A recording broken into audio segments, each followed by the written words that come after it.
Morning folks. Trying to keep these videos coming for you.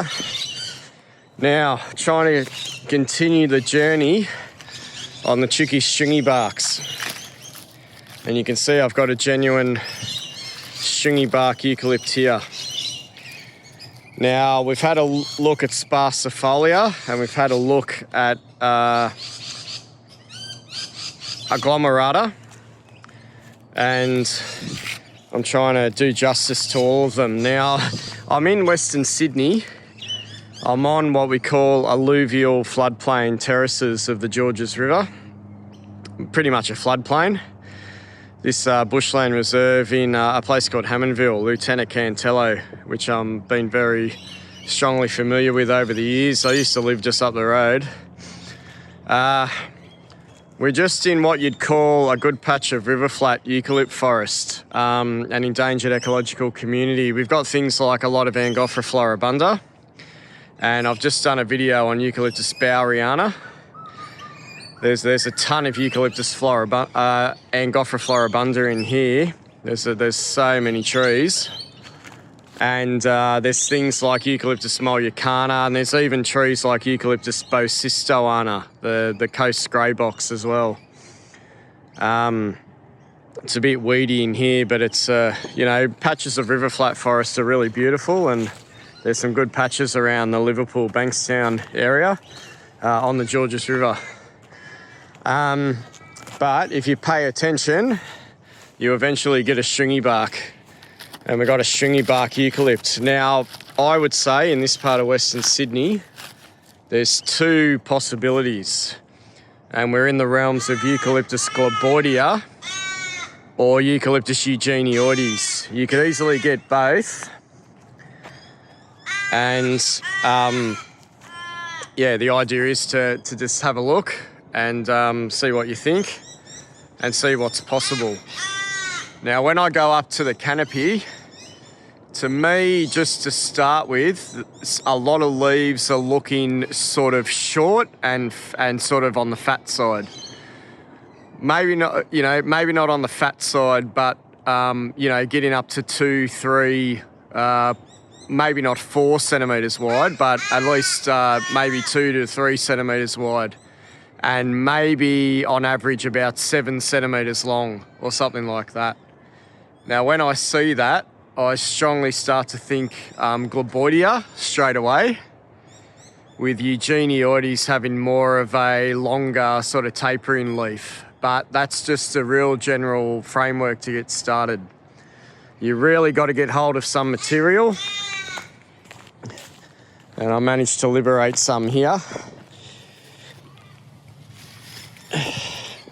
And here's what I'm going to sort of start with. I've got some fruit and I've got some good foliage.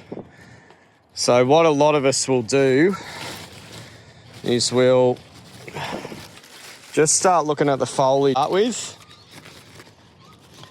I've got a bit of a tangle of stuff here. Just look at the foliage to start with. Again, it's got the uneven base of a stringybark. Whether it's globoidea or eugenioides, it's very green.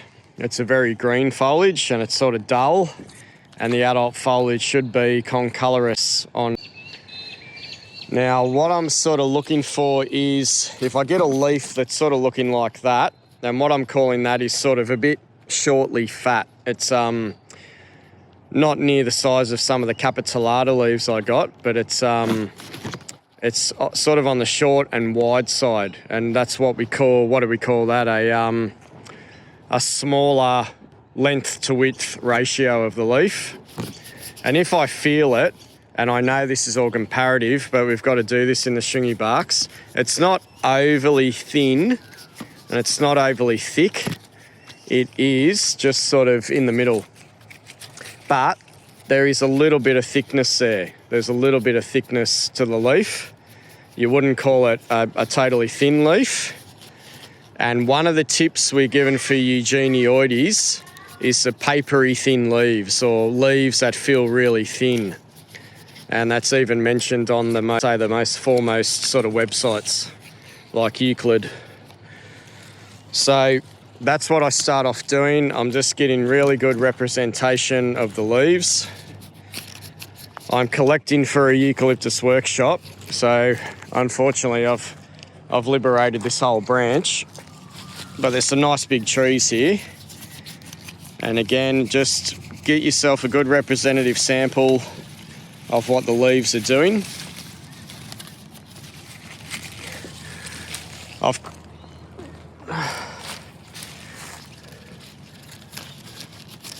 Yeah, always nice and thick on those leaves.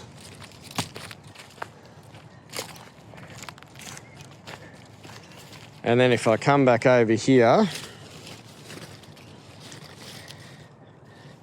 this is sort of backing up my evidence here. I've got these beautiful stringybark clusters again. I'm just fighting the light here today. It's only 7 o'clock in the morning. Now, they're not as big as I would say capitulata or agglomerata. And sort of the other, you know, to throw in everything, every single sort of, I guess, tool or weapon you can use to help yourself. You know, there's no records for capitulata here, and there's no records for agglomerata here in this part of Western Sydney. You're just going to get globoidea and eugenioides records, and that's what you're going to be stuck wrestling between. Now, when we're getting these fruits with either a very short pedicel, why can't I remember that term? A very short pedicel or no pedicel, that is strongly favouring globoidea. The fruits of eugenioides generally appear what we call pedicellate. They've got a genuine stalk on the individual gum nut or the individual capsule. So eugenioides have a pedicel on each individual fruit, and those pedicels can be, I think they say, up to about possibly 8 mils long. That sounds a bit long, but you know, possibly up to 5 mil anyway, or a bit longer. I think I've seen up to 8 mils stated. So these globoidea fruits, they have a peduncle, they have a common stalk, like every stringybark, but it's the nature of the individual fruits and how they're clustered and whether they've got any individual stalk on them.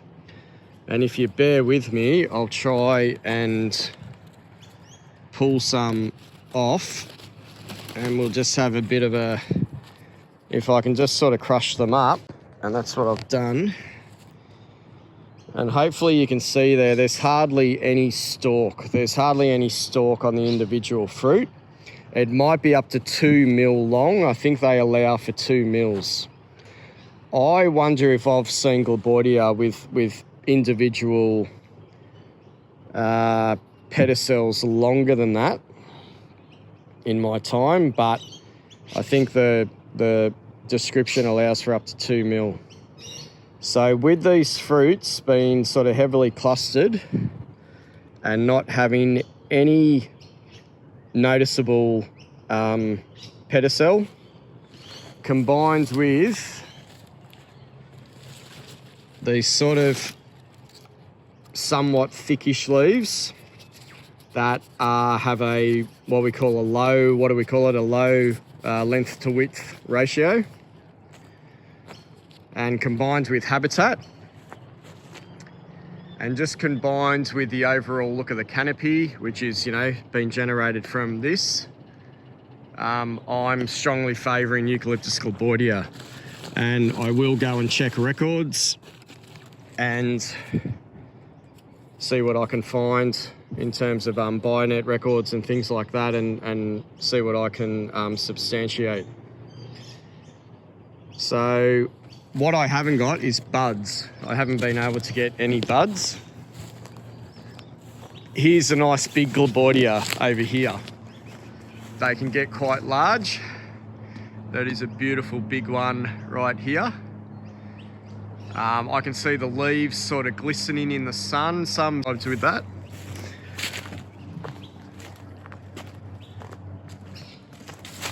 And if I walk over here You know, it's got a really genuine stringy bark, just like so many others of the ones we've looked at. You can see that beautiful stringy bark there. And, you know, they're never easy when you see them. You've always got to take a little bit of time. So this tree, it's, you know, it's over 20 metres tall. It's a beautiful big one. Now, Eucalyptus will get that big as well. That'll get right up there. I just find Eucalyptus has more of a weeping foliage. I also find, and this is just really general, I also find globoidea, they tend to go straight up and be a nice sort of strong, genuine tree. I find Eucalyptus tend to lean all over the place. They just tend to grow sort of half sideways or diagonal, or, you know, they grow in a bit of a haphazard manner. Their habit isn't sort of assured, but I find globoidea, they're more of an upright, genuinely straight up sort of tree. And when you get saplings, I find that's strongly reflected. Like, we wouldn't call these saplings, they're now mature trees, but here's a small globoidea, and here is another small globoidea, and they just go straight up. They go straight up. I just find that with globoidea. I'm hoping to show later is a hillside of Eucalyptus Eucalyptus, and I just find they're a bit all over the place. They lean, they go diagonal, they grow on, you know, they'll grow on a steep hill slope and be sort of generally all over the shop. But this is what I like about globoidea, just that straight up habit, which I think is pretty reliable. So that's just a profile of Eucalyptus globoidea. I hope that's helped a little bit. Again, I don't think there's a lot of blue in the foliage. It's pretty green, although the sunlight's really early here. But you shouldn't be getting any hint of you're not really getting any hint of blue there. They're pretty green.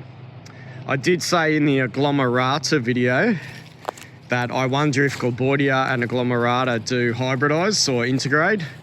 You do find them growing together in some parts of the world, especially the Southern Highlands. I've had plenty of plots with globoidea and agglomerata in the same plot, and that can get really tricky. I link the Southern Highlands to that around Canyon Lee, Tuggalong Road to Canyon Lee anyway. Plenty of plots with agglomerata and globoidea in the same plot. And it's the colour of the foliage that generally, is generally what I go for. But anyway, that's Eucalyptus globoidea. Hopefully you can get confident with that one.